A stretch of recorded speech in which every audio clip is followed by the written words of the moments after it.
UTech. Open HP Smart and select your network printer.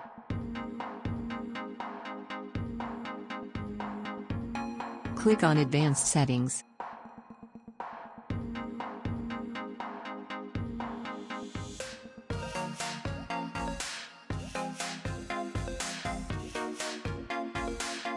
Click on Sign In.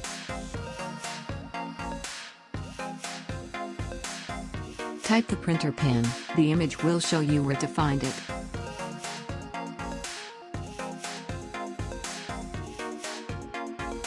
Go to the Scan tab to check if the Webscan is enabled or disabled.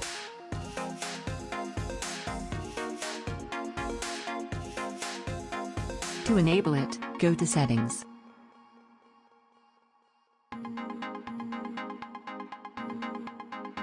Expand Security.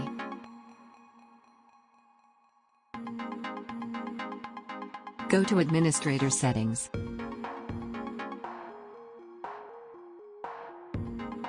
Scroll down until you find Webscan from EWS, then check the box next to it and press Apply.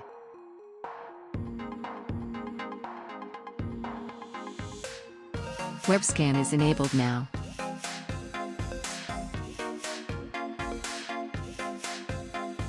Thanks for watching. Subscribe and check other videos.